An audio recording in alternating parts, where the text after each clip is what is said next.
Whatever you want. You want me to clap? I'll clap. There you go. All right. Let's see. Always have to get the last clap. All right. First thing out of the room. There's two things we got. All right. Welcome to the BSIT podcast. We're here live over at VidCon. You can see our creator tags over here, and we'd like to welcome you. Today, we're going to do some gaming. We're going to be playing some Tarkov. We're going to be doing a little salt collecting, as we like to call it. I have my snacks, as Pringles here does.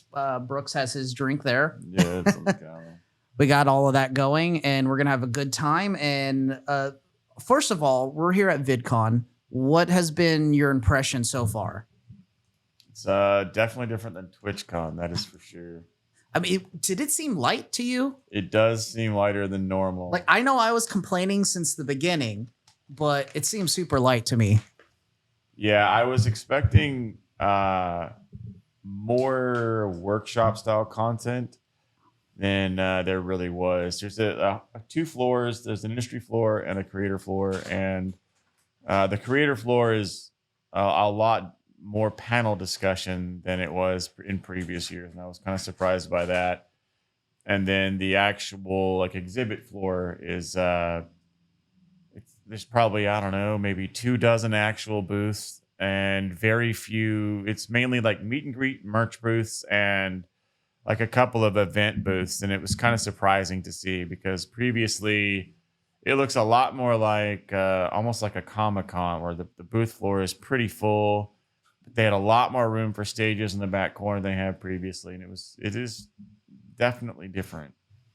You can tell that there was an issue at a VidCon a couple of years ago, and it's clearly still being reflected in the culture here today. Yeah, it was. I mean, so some of the stuff was awesome. Matt Pat is always amazing to see. Yeah.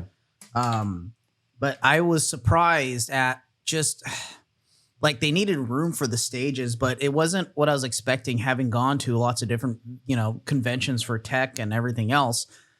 So I was actually at the Anaheim Convention Center for PAX West, and the thing was packed wall to wall with vendors.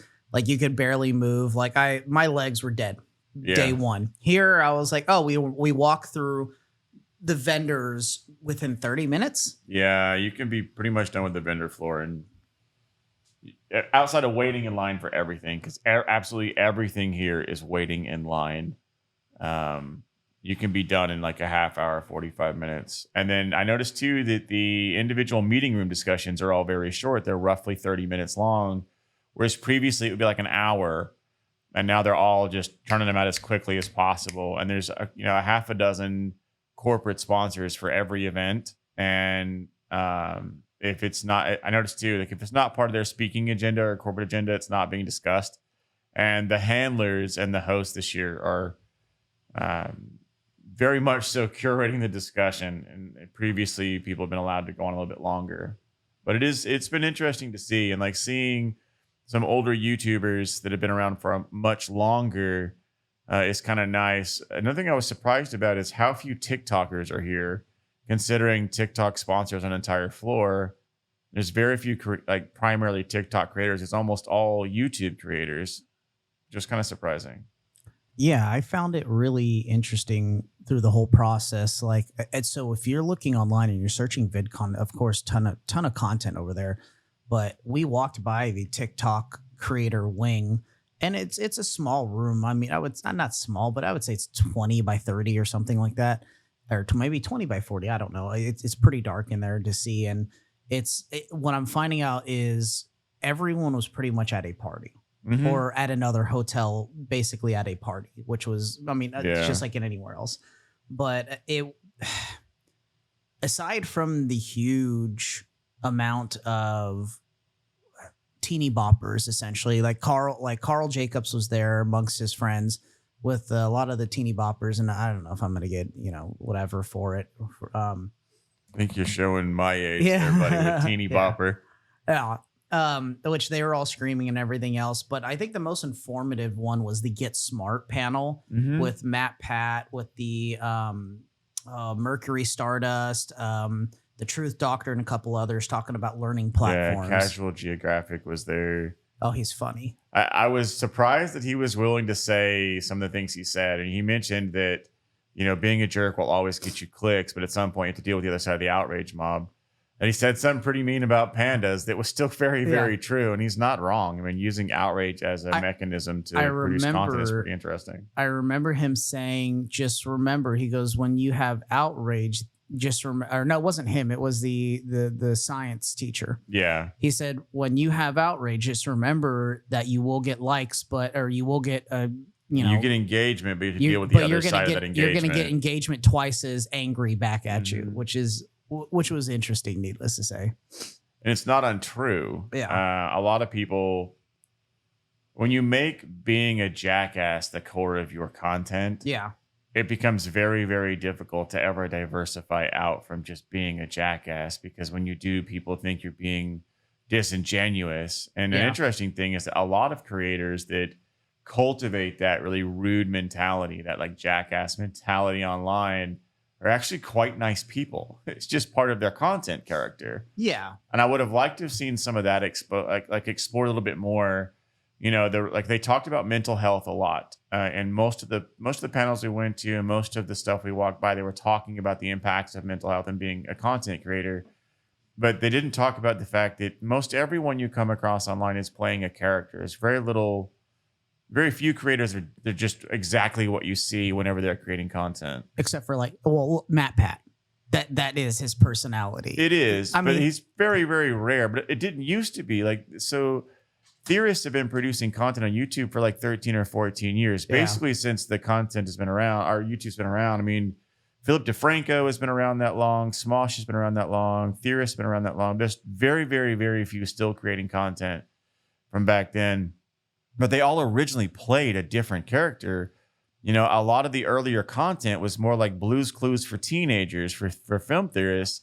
But over the years, it just kind of narrowed down to, it's almost like they just couldn't be arsed to keep the content up like that anymore. But then it became far more engaging and far better when they became real genuine. When you look at some of the other creators that, again, have cultivated a somewhat negative online content persona, it's almost impossible for them to branch out from it because they lose their audience. The minute their audience is built on outrage clicks alone, you lose it when you're not an outrage click person anymore. Yeah, I found it interesting just overall. Like I even the learning models, so long format seems to be coming back now, is what the consensus was.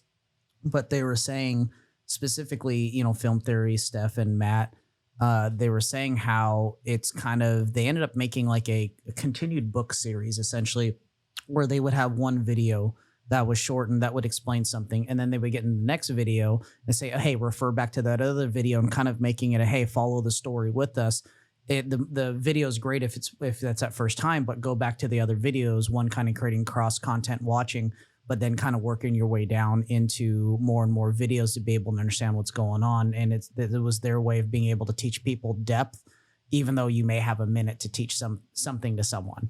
Yeah. And the panel we watched was like Stephen He and Drew Afulo and the young lady with the cookbook dietitian. His Steph name escapes somethings. me. Yeah. Yeah. It was interesting.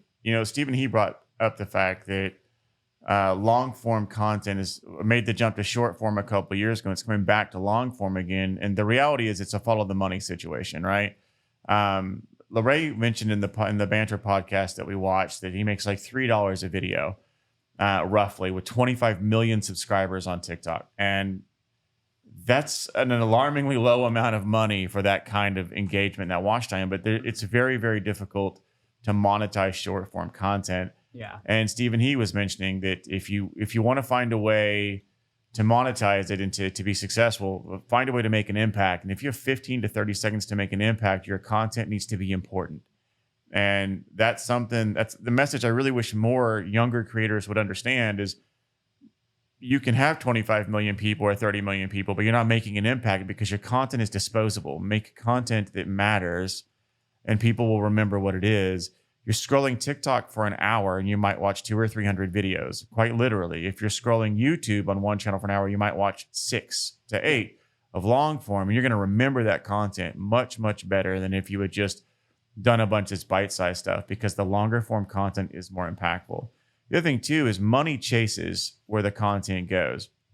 Originally, not originally, but a couple of years ago, the focus was on the number of eyeballs that you could see and the number of subscribers that you had. And they were getting brand deals with very, very little actual engagement. And now advertisers and other like market leaders are realizing that why are we giving them, $10,000 for a sponsored post on TikTok or Instagram? Yeah, it might have a million people view it, but none of them are going to engage with the content because it's disposable and it's not impactful. Yeah. They're going back to making longer form content and sponsoring that because that content is just, it is more impactful. It lasts longer in your brain because you're consuming it for longer. Yeah. And that's something that is kind of cool to see. I know that TikTok has increased their like maximum clip time to 3 minutes now from what used to be roughly a minute. I think when they first came back over from Musical.ly, it was about a minute. Yeah. And it has helped them with their retention numbers and it has helped them with their their advertising dollars. But it still isn't. Most users are not creating impactful content. They're just creating flash in the pan viral content on that platform. The crazy thing about TikTok is it's really become a feeder to alternate revenue models and alternate distribution models. Like as a streamer, you use TikTok to advertise off platform, off TikTok, because you don't make any money live streaming on TikTok. Not realistically, not compared to what you make on almost every other platform.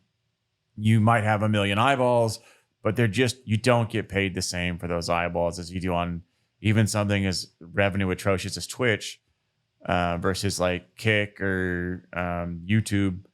Hell, even Facebook pays you better.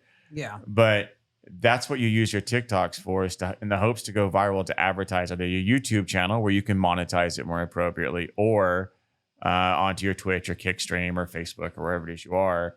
And it's hurting TikTok now to have such poor monetization strategies. And I'd be curious to see where they're at in like 1 to 2 years with their user base, with their monetization structures, because they're not built to do what they're doing. And it's starting to really, really show. So I'd be curious to see where they're at. I'm interested in general as well, but more in the thought of so I think of like Major League Soccer, right? MLS and other stuff like that. And you look at the PGA, and athletes are finding out that it's no longer about you being paid to play a good game. You're a content creator, essentially, and you're getting paid millions essentially to do that. And what they're saying is, give us a share at this point, right? If you want me to be the most whatever person there is, you're gonna give me a share. Yeah, they're realizing it's all about branding. Yes. Fame, long-term fame is based on branding. And you mentioned athletes. That's something that they're really they've had to come to terms with. I think you've seen the last probably 3 or 4 years where they're understanding, especially younger players are understanding the value of their brand and what that means. And it's not just their image, it's how marketable they are. And it's really, really encouraging to see people be much sharper than they used to. It used to be everything that you were going to make, your fame was based on your salary for the game you played. If you're a football player, be a really good football player, be a star draft pick, have a couple of good seasons, get a good contract rate, secure it for a 6 to 7 year, and then do your thing thereafter with whatever your minimum is. And now I'm going to be I'm going to live stream. I'm going to, make t-shirt deals and, buy into shares of restaurants and whatever it is, and really build a brand and a bit of an empire. And a pivotal piece of that is how they handle their content empire. And it's definitely different than I would expect it to be. 20 years ago, it was all about the contract. Being on a Wheaties box. Well, now nobody wants to be in a Wheaties box. They want to be in some kind of, and they don't even want to be on TV because there's not nearly as much money in TV commercials as there are in viral internet ads. And it's really interesting to see where that stuff is going and just how far the marketplace has shifted around moving to online content creation, really away from traditional media. I mean, traditional media is realistically it's dead. It still makes money. It's still a juggernaut, but that doesn't mean it's actually growing. It's being eaten alive by these tinier content places and content farms. Eyeballs are leaving. The bulk majority of people under 30 don't even get their news from the television. They haven't gotten it from newspapers in 15 years. Last couple of years, TVs are gone too, for the most part, for that stuff. And it comes from Twitter and TikTok and like YouTube videos. mainstream media has lost the hold it used to have. And it's really, really, really interesting to see where that shit is going because it's just not what you would have expected. Even 10 years ago, none of this is what you would have expected. Nobody could have predicted where this was actually going to be today and the impact that places like Twitter have on the mainstream consensus. Yeah. Sorry about that. Yeah, no, I agree. By the way, everybody, so a part of the game that we're doing here, obviously, we said at the beginning, we're playing Tarkov. So we're probably looking back and forth as we're talking here and everything else. So it's so interesting. And I don't think it's just media. And I look at, the big debate has always been Aldous Huxley versus Orwell, right? Mhm. Is it 1984 banned the books and everything else, which I mean is a fear of a lot of people, or is it Aldous Huxley with the Brave New World and everything else, where Aldous infamously wrote, he goes, it's not that. He goes, it's not that we're going to ban books. He goes, there's going to be so much information out there, you won't know what's real or true anymore. What's fake news, what's not fake news, because there's too much information being given out. There's too much of everything else, which is just so interesting because it seems like almost that's becoming more true than, I mean, there are a sense of book bans and everything else, but I think the overwhelming is what happens when you have too much information out there. What is true? How can you tell it's true? Is it AI? Is it deepfake? Are you being scammed by, are you getting a scam phone call where it recorded a friend of yours and it creates an AI voice and it sounds like your friend's being held hostage and you got to Bitcoin somebody, money, which is just kind of insane with all of that. But I mean, I digress a little bit with that point. It's with the whole advent with information, with what we're doing. And I mean, VidCon alone here, partially with what we're here, is just like, it's the whole verification of what we're doing.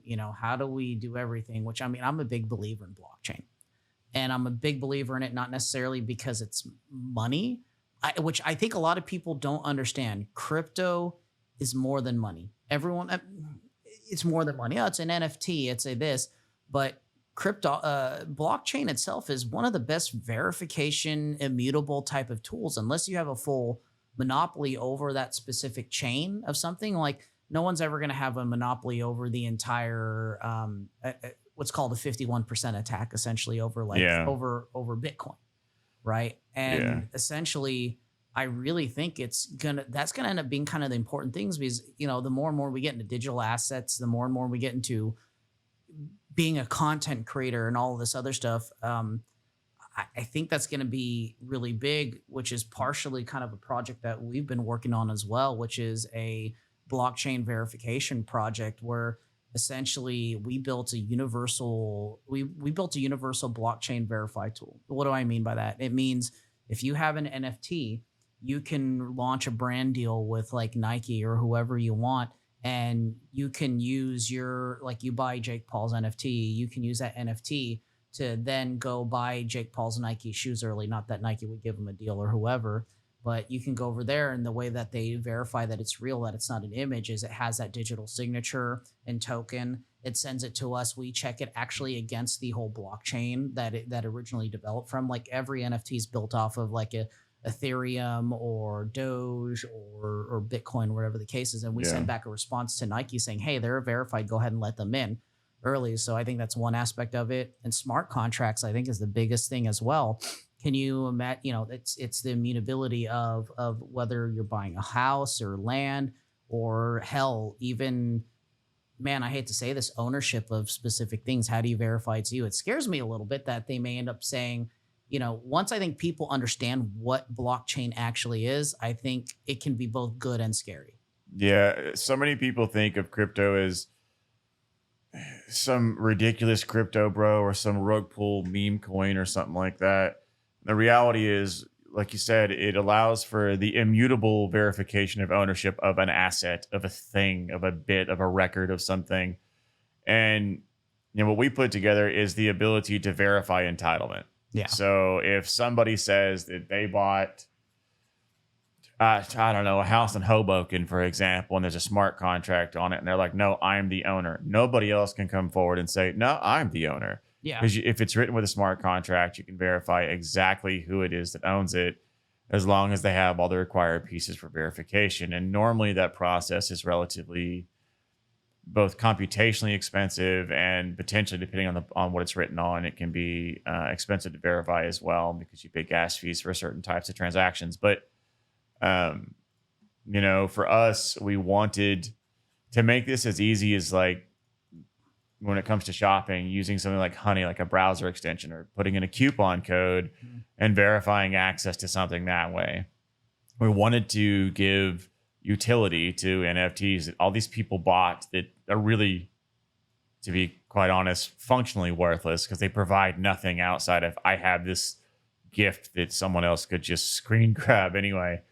Whereas now you can, a company or an individual or a marketing agency or something can tie an actual service or other piece of utility to whatever that happens to be. So if someone has a bunch of like Blind Ape NFTs and we work out a brand deal, or they work out a brand deal with Freshdesk or someone like that, we can use that as a sense of ownership, and they can check all of their NFTs into their wallet and verify ownership. No, we never hold them. We just verify that it's just a yes or no flag. Do they own it? Yes. And that's the extent of what we actually ultimately provide. It's like a credit card clearinghouse. Is this a transaction approved? Yes. In our case, the transaction is, does this person own this thing they say they do? And there really isn't a good way of doing that. We're working to integrate with like point of sale solutions, with web shopping checkout, and some other entities to do that, and tie in some of the other stuff into some other projects that we're doing. There really isn't anyone else doing that, especially not any kind of scale, and not with an easy to adopt library that can just be ingested into an existing project. Yeah. So, I mean, that's partially why we're here at VidCon, to talk with people about that. But I think it's a really cool tool. I mean, if you just look at the real estate market, I think is one of the most interesting ones. Is you execute a smart contract, which smart contracts are being utilized more and more and more these days. But can you think of it like a records request, essentially, where the county is having to adopt the records request of the smart contract, essentially, and being able to look it up? It would cut back. Obviously, you need to kind of have the original document, but the document is used for the encryption to create the token and everything else. That's how it's kind of, those are auto-generated to make those, to essentially make those tokens.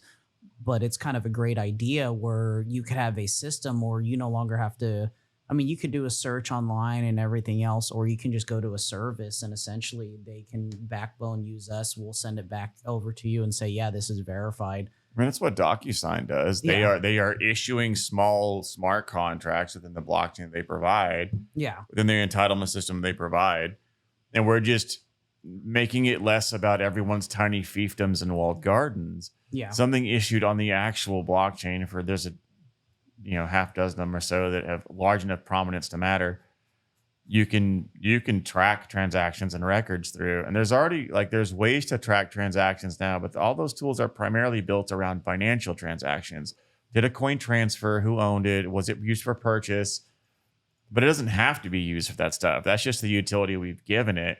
But if you take that model of like a clearinghouse model, again, like a credit card clearinghouse model or something like that, there is so much more you can actually do with that technology.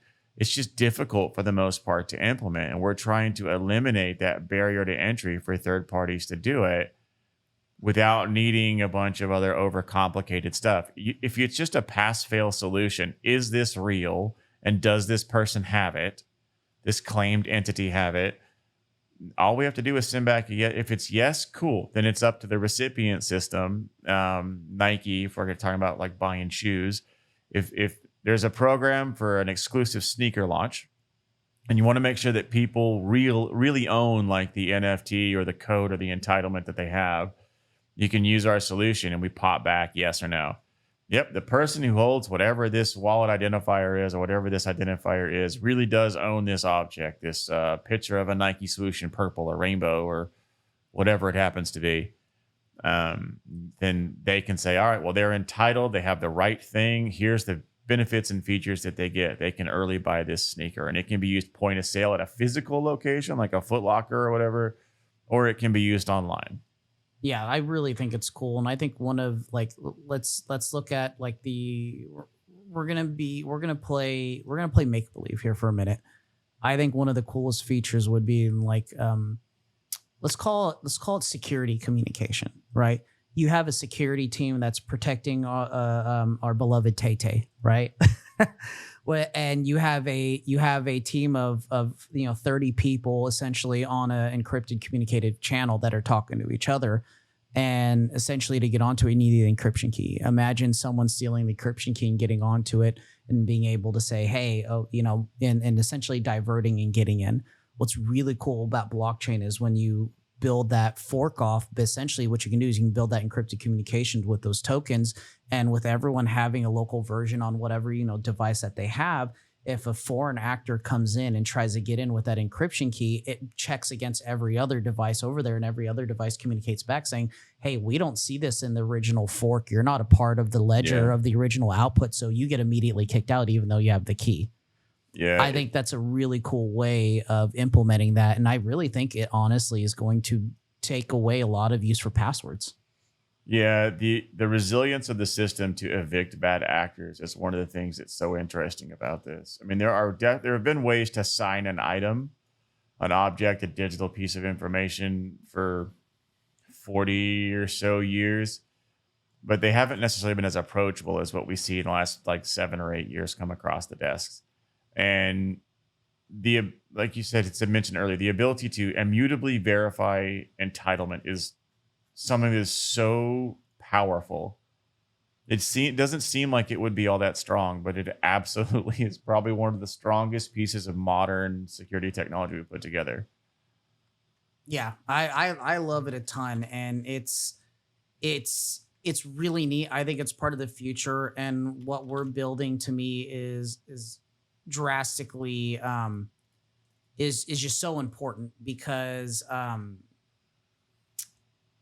being on the bleeding edge with everything, it's gonna help, I think, just merge a lot of the technology. I really think we're in a crazy industrial revolution. I've always said that. Hmm. And I think that I call it the gold mine rush. It's the wild wild west of rushes essentially. And you can be like a Levi Strauss. You can be the guy selling the gold pans and other stuff like that, or you can be the gold mining like AI companies right now, right? You know, we're an AI company too. We build not just generative AI, we build all different types of models, and Yeah. and like Brooks and us, we have patented AI models just in general with what we do. I think that's important as well. But I think for us to be able to build something that kind of is utilitarian towards everything, because the product is universal, which is really cool. If anybody wants to sign up for it, it's blacksmithit.com/verified. And you can be part of the NFT Verify project, is what we're calling it, or the blockchain Verify project. You can go over there, you can get on our mailing list, and we'll send you information and everything else about kind of what's going on, and keeping up with it as we do our launch here, and kind of get in on early on it. So, and like early adopters, we're giving them lower transactional rates and other stuff like that. So, obviously there's gas fees with everything, but the whole idea is we want people to be able to get a part of it, companies or other things like that, to be able to do that. As a matter of fact, we were just at VidCon talking with like 3 companies, right? Hmm. And how they were like, oh my gosh, smart contracts in general for them. Yeah. That's like from the business side, smart contract verification seems to be one of the bigger things they're more interested in. There's a couple of companies that have the monopoly on that right now, and they're not they become cost prohibitive pretty quickly, and they're kind of limiting the features that they allow, and the types of documentation that you can shove through their system. And like for what we're producing, we don't really care what it is. We don't care what you're trying to sign because it doesn't matter to us. We don't have any knowledge about what you're signing. What matters to us is that you do sign it, what the resulting output is from a key standpoint, from a transactional standpoint. By the way, where do I pick up that my 870 from again? I actually ran out of them finally. Jaeger, I think. Jaeger, okay. Yeah, here, let me jump out. I think it's Jaeger, though. I think Yeah. Jaeger sells the 870. Yeah. Oh yeah, Jaeger's got it here. Oh, it's the M153. That's what it is. Oh yeah, that's definitely Jaeger. I kept thinking it was an 870, but it's a 870 is a 153. pump action. Yep. Anyway, so I Brooks has been kind of loading up there while I was talking. I'm getting ready to jump in here, but let's talk. We have to talk about the elephant in the room, Brooks. We have to talk about our buddy, the bless, God rest their souls, the submarine, the submersible. So military.com is saying that search was in the millions for them to find that stuff. Oh, absolutely. The cost of underwater search and rescue is so expensive because it's so easy for wreckage to go miles further once it happens because of all the undercurrents in the ocean. Yeah. They found the actual like the Logitech controller or something in the sand. I'm like, of course, the $12 part from Walmart basically is what survives all that. Yeah, I know, right? You just sit there and you go, Walmart, what are you doing? I mean, the frustrating thing is that they knew the sub imploded 3 days before they stopped looking. So that's super frustrating. They were going off. And I mean, when you're searching, you want all hope. You think of like the Chilean miners, right? Yeah. You have heart, right? You have empathy towards the situation, and you're like, man, I get it. I really get it. I want them to survive. I hope they're okay. Yeah. So anyway, sorry. But anyway, so I mean, what's your thought on that? I mean, it's just like on that whole situation. Yeah. I mean, they built a sub from off the shelf parts at hardware stores, basically. It was most likely not going to be the most easily done endeavor. Yeah. For any party involved. I know that they had other issues. They had failed multiple tests before they ever launched one, from what I was reading. Yeah. And not like small failures, like multiple full catastrophic failures in a row. Wow. So I'm not really sure I would have gone on that. And I noticed that like the kid, like the Solomon, he was terrified of going on the little trip because he didn't think that it was going to be a good idea and a good experience. And ultimately it wasn't. It's really unfortunate. Like the loss of life is always unfortunate. Oh, but, absolutely. By that same token, probably would have been better to like hire someone running like some ex-military gear to go underwater, especially at that depth, because it's quite far down, and the risk of like a catastrophic decompression is very, very, very, very high. Yeah. And it's like being in space. Decompression in space will suck you right out of a pinhole. Yeah. In this case, it crushes you, but either way, immediate and unfortunate decompression is incredibly fatal very, very quickly. And then you can just hope that it was a quick process and not a long one, because that would be rough to slowly run out of oxygen. Oh, yeah, I agree with you. Well, we're going to load into game here. Sorry about that. It took a minute to kind of get through everything here.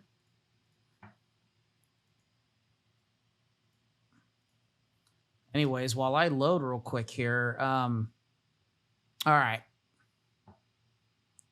So BlackRock just decided to, what was it? They just decided to open up a bank to help with Ukraine war, essentially. And I don't know if this is what the news is on it, but kind of what I was reading was the U.S. has kind of run out of artillery shells to send over to the Ukraine. We haven't necessarily run out because we make them. Well, I know that. Well, that's what they're saying is like. But we have sent an enormous amount of ordnance over there. Yeah. An enormous amount of money. A challenge with some of this is that we are also starting to find our own stuff we have sent over there being sold on like third-party black markets all over the world. So it's kind of its own thing. But yeah, when we are sending a lot of ordnance over there. Yeah. But we have certain like requirements for readiness in the U.S. military. So there is a limitation to how much we can send realistically. As to whether we're actually running out. Well, what's more interesting, that or the Wagner mercenary group that's invading into Moscow right now? Yeah, they stopped doing that a few hours ago. I think I was reading that they were done doing that finally. Oh But wow. Yeah, I was reading Russia. Well, this is off of the AP, but Russia said this was 2 hours ago. Russia says Wagner's group leaders will move to Belarus after his rebellious yeah, march challenged Putin. yeah, and then he stopped. They did like 200 kilometers, I think I read, and then they stopped, and some peace accord was reached. They are having issues getting munitions from Russia proper and the Russian military. So Wagner has been a big part of how the incursions have been working into Ukraine. And a big part of the decently funded and well prepared military is private through the Wagner Group. What is the Wagner Group for people that don't know? Because everyone is all of a sudden hearing Wagner, Wagner, Wagner. I'm literally thinking of the off the shelf brand over at Home Depot. Yeah, they're not making paint sprayers. They're a Russian private military group, more organized than like a traditional mercenary structure, but they're the closest thing to like state sanctioned black ops that can still be in the public. I think Russia has. They're definitely not people to screw with. That is for sure. It's a very complicated thing to describe what Wagner is, short of a private military group that does stuff for the state and for the Kremlin specifically. And they are very, very, very closely aligned with Putin. Wow. Very closely aligned. Okay, well, we won't go too far into that as we play Tarkov. Ha ha Yeah, ha. playing the Russian military game, Yeah. talking about Russian private military contractors. we're They're gonna like pivot. bears in Tarkov. Yeah, we're gonna pivot a little bit. More importantly, one, we slept through Apple Vision's. We did. It would have been nice to see the Apple stuff that was over here at VidCon. Yeah, today, we which I didn't slept- see originally on the stuff, but I guess it makes kind of sense since they just released their Vision SDK, so you can build apps for their Vision OS, which is on their AR and XR headset. Now, what's interesting, 2-3 days ago, Vision OS with their beta iOS 17 beta 2 enabled guest user mode. Yeah, that seems like it's going to end up not. It seems like it's going to be kind of strange with how the security is supposed to work with eye tracking. I don't know, but then again, I guess if Face ID recognizes two faces. To me, I think of it like a transmission in a car. It's gonna probably have its presets, but it'll probably, if it's in guest mode, it'll probably have a default tracking mode and then learn you as that guest. And it's, kind of like how a transmission learns. By the way, people, I don't know if you guys know this, when you drive your car, your transmission actually starts learning for newer cars how you drive your car and adjusts it. Mm-hmm. Yeah, I don't know how I'm hoping the guest mode is just something like it restricts access to applications, private libraries, messages, and stuff like that. But I really don't know. Because inevitably people are going to want to try it. Like with the Quest, people always want to try it. I want to see games. I want to do whatever. You don't want them to get any kind of access to your private information. Another thing too is with the way spatial mapping works in Apple's headset, the potential for data abuse is really, really, really high. It's high on Meta's headsets as well. But they really don't capture quite the same amount of information that Apple does, because they don't have the same hardware. It's not that Meta doesn't want to, it's that they don't have the same kind of hardware that Apple does. Well, also, okay, from my perspective, it would be nice because you have to log in and give Meta everything to use Oculus. It's not like the old days where I pushed really, really hard until the last day where it forced me to use my Meta account for everything. Like I was using an old Oculus account. I was too. Until it finally forced me over and into it. And so like I use it with like my kiddo. My kiddo has strabismus and we use it for eye tracking, like Fruit Ninja, and everything is great for that. And one of the developers on our team, his actual pet project he was telling me is he wants to build like an eye tracking thing to help out with people. Yeah. And I just kind of stunk to do that. So like I have a Valve Index as well that I kind of use on the side or whatever the case is. I obviously don't want to get the Pimax, but it's one of those where I hate that it's $3,500, but I would hope that at some point in the next 5 years that we get something that you don't have to log in and do it. Obviously, that's kind of everything right now. Well, the thing with all of the current, like all the standalone headsets, you are the product. So they're never, if they were to sell them at like a traditional hardware markup, like so the Quest 2 at a regular hardware markup should be about 11 or $1,200. The Vision Pro, I suspect, with what went in, it would be closer to 55 or 6,500. Um, when you look at these companies and how they operate, social media in general, if it's free, you are the product. Not it's not even about how much money you're spending. You, the data that they can cull from you is the product.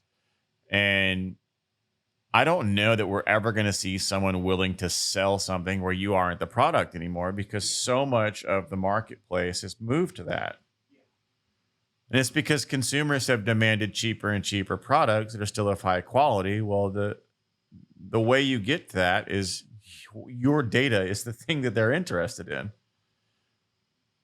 Who knows? By the way, anybody, if you're interested in Tarkov, it's a fun game. The learning curve is 0 to 100.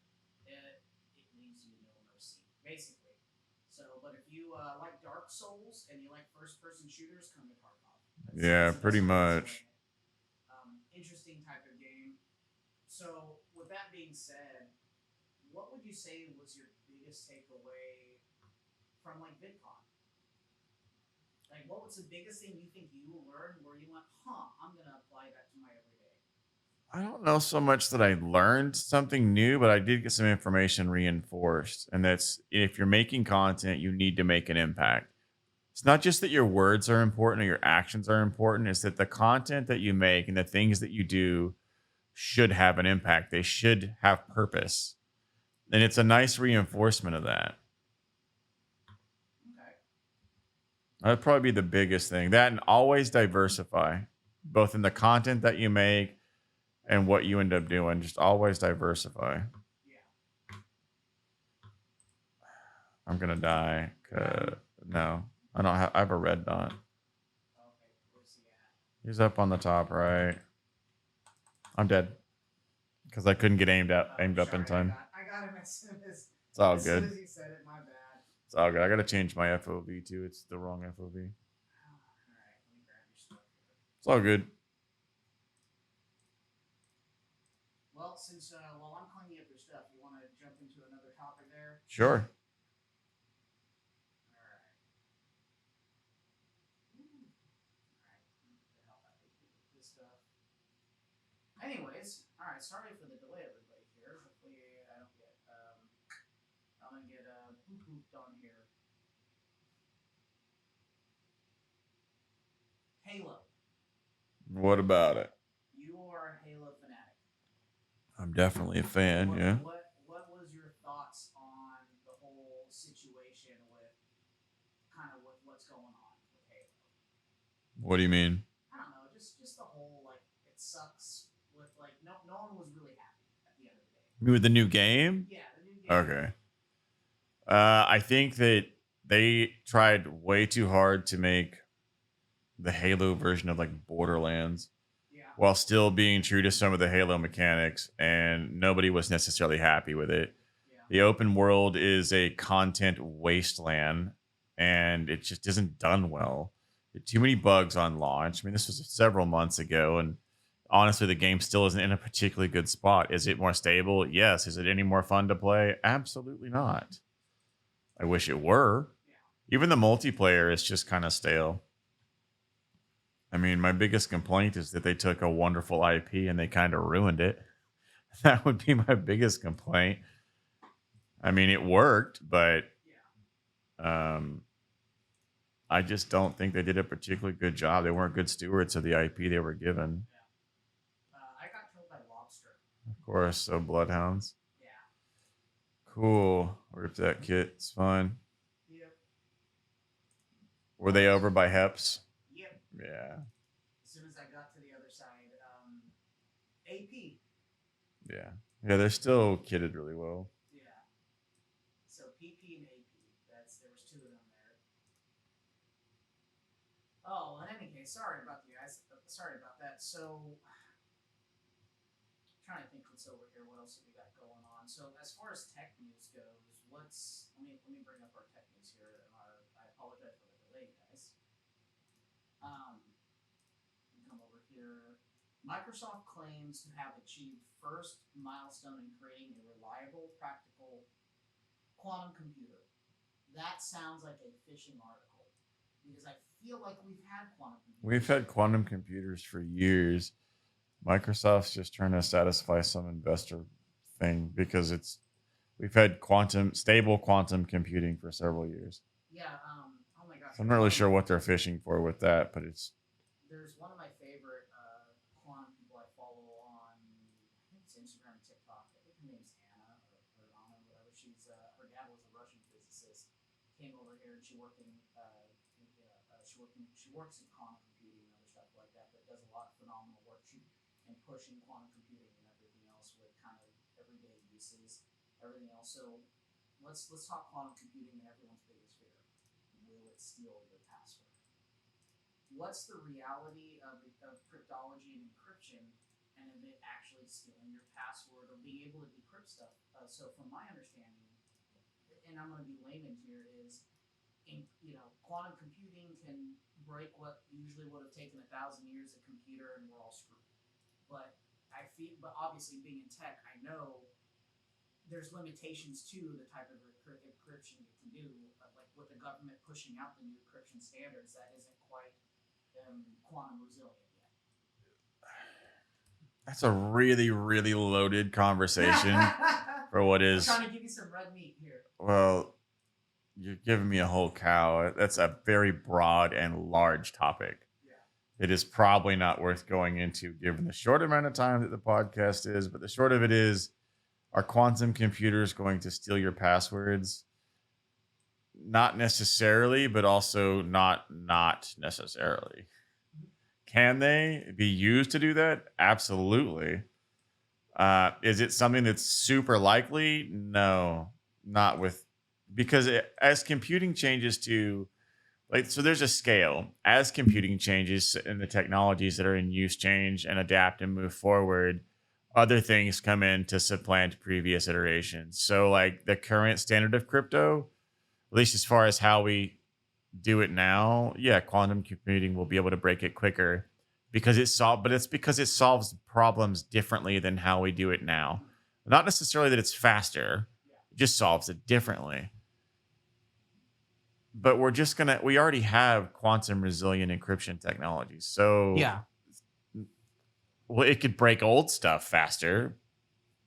And I apologize. I was on mute earlier. I realized my big question was, should we be worried about quantum computers basically breaking our lives? Or as a tech person, I know that the government has switched to different types of quantum encryption essentially or not quantum, excuse me. They told you to switch to new different types of encryption to essentially help against it because it's kind of like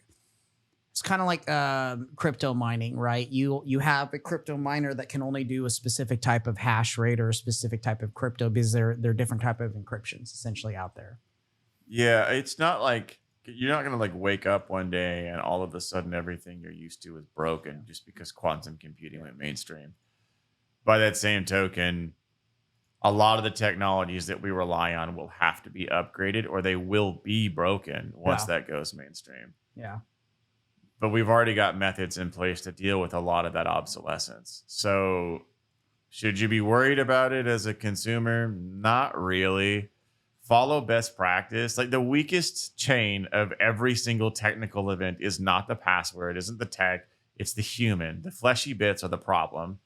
99 times out of 100, social engineering is going to be far superior to any sort of computer engineering when it comes to that stuff because people are weaker than computers in a great deal of things because we, much like quantum stuff, have fuzzy directives. We can just choose to follow the binary of something, yes or no, some sort of black and white, or we can be coerced into believing something else. Social engineering is the biggest risk to corporate secrets and stuff than servers and passwords will ever be. Yeah, I was gonna say, we always say in our industry, there's nothing scarier than the human being when it comes to security. But security or the human being is literally the biggest vulnerability of what we Of do. everything, every Yeah. time. Operator error causes more problems in every industry than anything else, period. If you're really worried about something, a piece of technology taking your jobs, and it's not even AI, by the way. AI is just going to replace jobs and other. Every time we have a shift like this in technology, people go, oh my God, it's coming for your jobs. Industries will collapse. The reality is, industries will collapse, but new ones come up. There's always something for people to do. And there's always jobs that need to be done. Whether or not you want to do them is an entirely different conversation, but there are always jobs to do. So, yes, will AI crater some industries? Absolutely. Is it going to create brand new industries? 100%. And those people can adapt their skills and move to something else. If we want to move to, more, just move forward in society, we have to understand and expect that certain things are a byproduct of that. And a loss of legacy industry is just part of that process. It's been that process for a millennia. It isn't going to change now because we have computers and AI. When they, swapped over to oil-based lamps versus candles, people were like, oh my God, oil-based lamps are going to collapse the economy and collapse the industry. When we moved to cars versus horse-drawn carriages, it was like, oh my God, it's going to kill the world because people can't ride horses in towns. So there's always something that happens, some technological upset that happens, but brand new industries are always built around them and jobs get shifted. If you're really worried about your job, worry about AI smoothing out the robotics and the operation of robot-assisted technologies.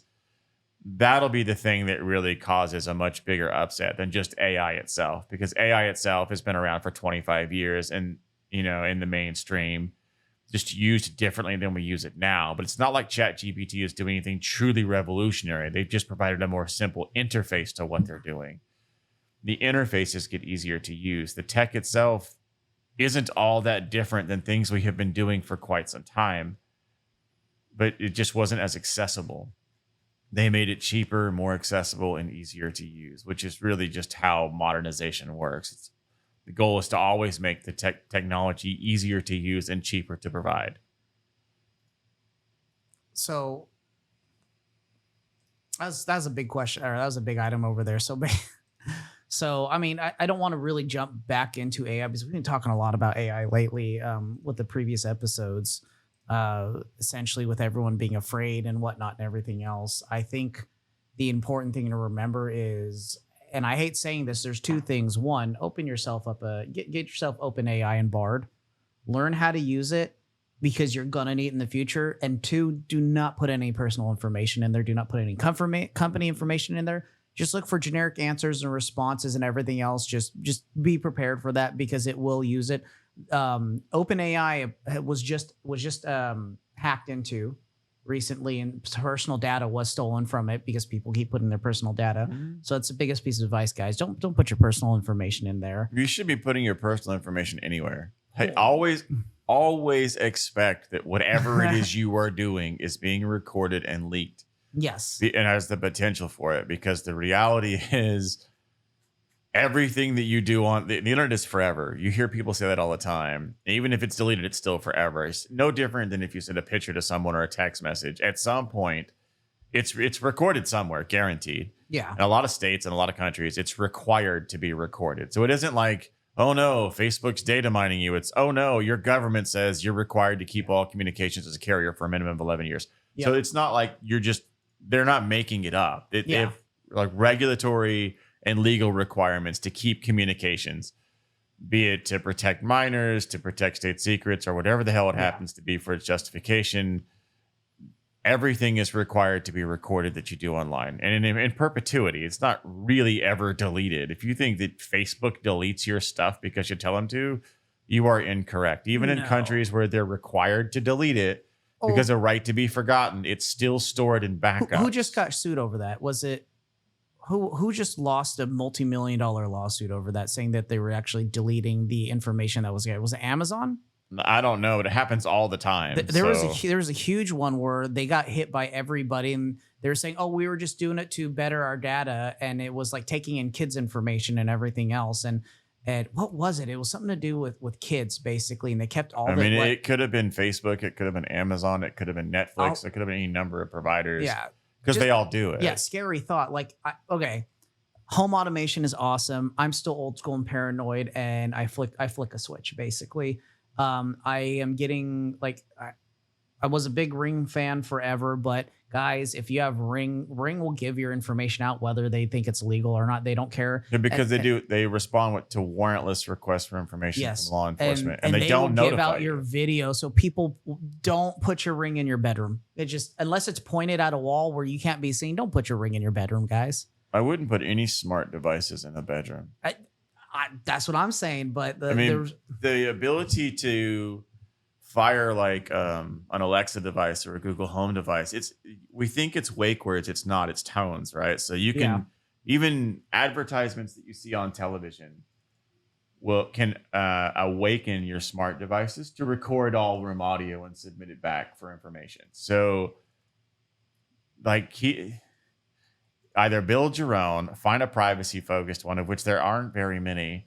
Or you can do what I do and have all of your traffic piped through a proxy. And if you don't have a secondary trigger for something, it dumps the request. Like the traffic never leaves my house unless I tell it to. Yeah. I mean, but that's why you saw Linus was really big on Linus Tech Tips was really big on the ubiquity stuff and having your home dream machine and everything else. I'm like looking at Eufy because you can keep everything local, but I'm verifying that. I'll have to put like a Wireshark on it and a couple of things and check traffic on it, everything else, which if you're a nerd, get yourself Wireshark or get yourself a PF Sense and hook that up to your home system. Some kind of router with gateway monitoring so you can pay attention to the traffic coming in and out. Yeah. So, I mean, that's just, I mean, we can always talk about it, which we do have a Discord. It's Blacksmith IT. We'll link it over there if you guys have any questions or anything like that. We have like a senior engineer area if you want to join up over there. We're working out kind of like a subscription service. Essentially, our whole team is all enterprise experts. You know, they've worked department, defense, every 3 letter. We worked finance, the real estate, all of the above. So if you want to come and join us, or if you want to play games, you want to join us. Yeah, if you want to do any of that. Yeah. But speaking of big data, we'll jump onto this last subject here before we kind of move on, and kind of, because we're already about an hour in here. It's been quick. Let's talk about the fight of the century. Musk versus Zuckerberg. This whole thing is ridiculous. I don't understand why you want a 50-year-old to fight a 40-year-old. Neither of them are necessarily built for it. You have like just factors of reach. One of them is so much taller than the other. The whole thing is patently absurd. Well, but it will generate clicks. It will generate views. So you know who tweeted out today? George St. Pierre saying he loves Elon Musk and he would train him. That is so on brand for GSP. So because he says Musk, I'm a fan of yours, and it would be an absolute honor to help you and be your training partner for the challenge against Zuckerberg. I mean, and we'll get this. Bonnie, Johnny Bonnie said, he's like, I'm Team Zuck. He goes, let me know if I need to be your training partner. Like, I'm laughing. Valentina is saying, Musk, let's do this. Yeah, I'm sure they'll do it and they'll donate something to charity. It's got an amazing amount of marketing potential, but it's going to slaughter both of those people's reputation at the end of the day. Not that they realistically care. I mean, Elon Musk is worth what, like 300 billion? Yeah. Zuckerberg is like 180 or 190 billion. Well, you know who's trying to jump on that money train is this is Jake Paul's tweet. Of course it is. Yeah, of course it's a Paul brother. Yeah, it's a Paul brother. He goes, Elon, I will gladly promote your fight against Zuck. We can do it in the PFL on ESPN Plus for charity. And Elon actually replied saying, if this is for real, I'll do it. Fire. Yeah, I mean, I could see it. It's really, really hard to not take things that Musk says seriously because he has a history and a habit of doing whatever wacky ass crap it is he says he's going to do. And I really respect him for it. But I also know that like Zuckerberg tends to do a lot of the wacky ass crap he says he's going to do as well. He did say they were going to put billions into VR, and the sole reason that VR exists, hell, that Apple can justify the money they spent is because of the money that Meta has just lit on fire and burned as if it was fake money to push VR and AR forward. And it's really, and hell, when Musk said, I'm going to make the Boring Company and build tunnels, and I'm going to go to space and build rocket ships, and then he was like, I'm going to make a flamethrower, and the man built a flamethrower.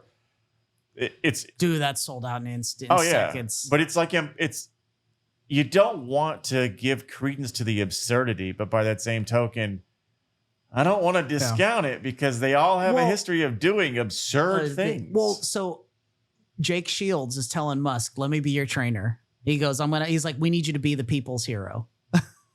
Yeah, that's an interesting setup right there. I know, right? So let's see here. Then we got MMA junkies like a winner. Jack Jenkins is not here. Elon Musk versus blood nonsense. Okay, so Jack Jenkins is like, screw this. This isn't for him. But this is funny. I mean, people are just dying laughing here. MMA fans long for a big fight. Zuck and Musk is not it. That's like, there's some people that aren't liking it. Well, because they don't like it because it's absurd. By that same token, it would be really fun. I would see it. I hate to admit that out loud, but I would watch it because it's absurd. Yeah. Which I'm dying laughing. I don't know if you saw this one. This is the Elon Musk parody account. It's the Elon Musk AOC account. Have you seen the pictures from it? Oh, yeah. Yeah, for for those of you, it says, good luck, Zuck, I'm fighting with you. And it's a picture of Elon Musk with him in his it's like Cookie super Monster. non-tan. Yeah, it's like Cookie Monster versus Big Bird. You'd watch it because it's Cookie Monster versus Big Bird. Yeah. But you're not going to take it seriously. Well, Dana White 2 days ago on TMZ was saying this fight actually could happen. It could be the biggest fight in the history. So, I mean, Dana White's pushing for it, obviously. I mean, yeah, because he would make money on it. But, and it would make money. It would be big and then it'd be revenue generating. Even if they didn't donate it all to charity, if they donated 20% to charity, it would still be an absolutely astoundingly large charity donation. Oh, absolutely. I mean, you're talking like generational changes from a funding standpoint, because it would probably generate, $700 or $800 million worth of total revenue, and a multi-$100 million donation would change dozens of charities forever. But it's still, it's absurd as a Paul brother fight. And I get that they're training and they're putting some work and they're really trying to make it legitimate. Well, I mean, but every time I see like a creator clash fight or something, it's a train wreck that I want to watch, not necessarily because I think it's going to be a good fight, but because it's a train wreck and we're just naturally drawn to chaos and absurdity. Well, it's like Michael Reeves fighting. Like, Michael Reeves is an interesting dude. Engineering wise, I appreciate that dude. He is an engineering genius out there, but he also has engineering genius of like the things that go on. And it's like, I see the anxiety sometimes and other stuff that happens. And like, having worked in the industry, I go, oh dude, I feel for you, brother. I was like, it's, the stress of it all. Yeah. But he did phenomenally well. Everyone was like, oh, we're really surprised. I'm like, why would you not think an engineer would be like, oh, let me think about this if I'm doing this? It's we're all about, hey, this broke, let me try it again. We're all about Einstein's insanity. Yeah. With all of that case. So in any case, that's interesting. I want to see what's going to happen with that. We're coming to the end here with everything. I think the last thing we're going to kind of have the lesson for the day here. Obviously protect your data. We're not sponsored by LifeLock. If you want to sponsor us, great. But everyone, to me, it's not if, it's when. Just get it at some point, because right now, in the past 3 weeks, we work in security, right? As well, we security development, other things like that. We've seen everyone's always being attacked, especially government. And we usually measure it not by if it is. It's kind of a wave function essentially of what's going on. And the past 4 weeks has been the most insane amount of like attacks that's been happening. Yeah. And it's a little early because it doesn't usually hit till mid-July. It's like mid-July to early August. Yeah. It's roughly when kids start getting geared up to go back to school. Yeah. So like, and I bring that up specifically school because the data breach from the New York public schools and staff members and everything else was hit recently. And so city of Dallas, they're still recovering from that crypto locker, which I'm like knocking on the door. Hey guys, you heard about that, right? Yeah, I did. Yeah. I noticed too that now non-emergency 911 calls go to a website. Yes. which is Just bonkers. That can't possibly be a problem. Bonkers, right? Yeah, like I can't imagine being like, hey, I just saw a car wreck. I'm not involved. I don't know if it's medically necessary. So I'll submit an email to 911 and hope within 24 hours somebody responds. Yeah, it's just kind of insane. So, I mean, everyone keep your data safe. It's not if, it's whenever. Schools are being hit. Everywhere is being hit. There's no way you're going to go around it. And I will admit right now, it is way more heightened than normal. So keep an eye on your stuff. Put locks on your credit, guys. If you're older, if you're younger, and you have like with my kid, it's tough because, you know, she has her own social card and everything else. And I have to actually watch her stuff to make sure nobody's using it because hospitals are getting hit. Everyone's getting hit really hard right now. The other thing too is keep copies of your information in a secondary system. Yeah. If you have everything in OneDrive, if you have everything in Google Docs, if you have everything on a hard drive at your house, keep a second copy. Yeah. Always keep a second copy. And if you're using those online services, make sure you're taking advantage of the version control. Yeah. The one way to stay resilient if you're using an online service to like a crypto locker thing where your files all get encrypted is one that respects version control, because theoretically you can roll back to a previous unencrypted version in them. And I know everyone's going to hate me saying this. Microsoft OneDrive has version control. It does, and so does Google. But the other thing too is none of those services, and it's in their terms of service, they don't guarantee your data is good. But it's better in than the event nothing. of anything. Yeah. Even Google will say, do not use this as a backup solution. Yeah. Microsoft says the same thing. Do not use this as your primary backup solution. Even though they say to actively use it your as desktop. a backup solution. It's very confusing. But I will admit that like the version control is a little easier and better with some of those items with what we're doing. But anyway, that's my last piece of advice today, because I mean, you don't want to get caught like the New York public school system, like the whole New York education department is just insane what happened over there. You're going to see lots of increases in security, everything. And don't be afraid by it. Just be aware.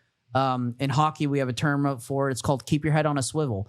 If you guys look up any hockey video on Instagram or YouTube of somebody getting hit, like it's like a hit into the wall. Number one comment we always laugh about is there's always that one guy and then there should have kept your head up. And, you know, the guy's like out there with 3 teeth and unconscious, like, oh, if he kept his head up. Yeah. We laugh about it with the guys being a dick saying it. But at the same time, hey guys, in your real life, keep your head up, keep your head on a swivel and see what's going on around you. So you can see what's going on with your stuff and protect it as best as you can. And try not to get caught in, because it's not if and when. We're not saying we're conspiracy theorists or anything. We just work in security forever. Statistically, you're guaranteed to have a security impact. Yeah. Not necessarily ransomware, but a security impact to some system that you're using or some app that you're using. Just looking at like the Have I Been Pwned databases, there's hundreds of vendors that have been hit. They're about to get a big rise there.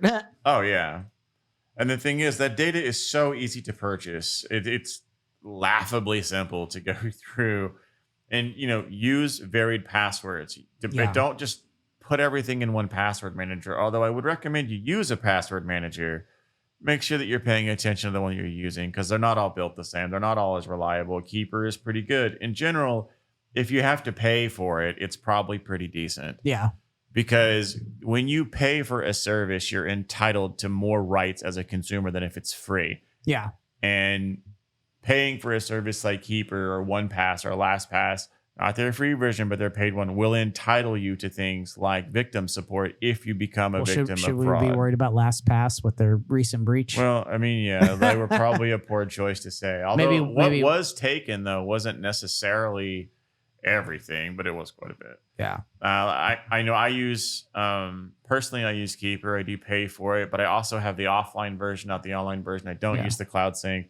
I keep a copy of my master key separate in a safe deposit box. So, I'm doing everything I can as a consumer and as a professional to make sure my data is secure, but none of that's going to stop it. I feel like we should be in an episode of 30 Rock where they're asking where Tracy Morgan keeps his money, and I'm sitting there like, yeah, Brooks, where is that safety deposit? If you were at a safety deposit box, where would you I would be at a place with safe deposit boxes that was known for its resiliency to search and seizure. That's funny. That's where I would be. Well, in any case, guys, well, we appreciate it. It's nice to see you guys from VidCon. We hope to see you guys moving forward and everything else, but keep a lookout. Remember, blacksmithit.com/verify.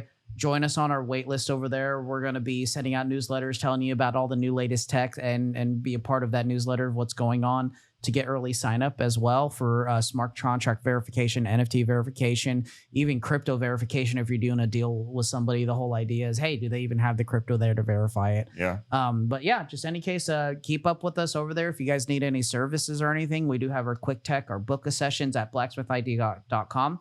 Just go to the top right corner and hit the book here, and we can help you with technical interviews. We can help you as an MSP because we obviously don't want to fix the computer. We want to help you guys out, or book us if you guys just want an executive session and kind of tell you what direction to go as a small business. Our whole goal is to bring big business type, big brain or big IQ energy from the enterprise world down to the small people to kind of help small businesses grow. Because to me, I'm a big believer that's the backbone of our country. Mm-hmm. You always join the Discord. If something feels like a scam, it probably is. You can run it by one of the techs in the Discord as well. Yeah. It's a big thing that I see more and more often. We have clients asking us, hey, the number of emails I get a day that are, is this email legitimate? And, teaching people how to identify things like phishing tips and social engineering attempts is a pretty big business. And if something feels like it's probably not right, it probably isn't. And if something you think it might be a scam, it probably is. And if you ever have a question, ask a trusted partner, and don't be afraid to get a second opinion if something's, fishy. Yeah. And listen, we're agnostic. Our goal isn't to take over work. Our goal is to just give you honest answers, essentially. Easy help, honest answers. That's our logo or our slogan there. And it's kind of, the whole slogan was born basically of, man, we really just want to be honest with everyone. We've been around at this point. We're happy and go lucky, but just it's nice just to get an honest answer in a sea of Aldous Huxley's fake and false information out there. Well, and just to bring a sense of trust back into the vendor space.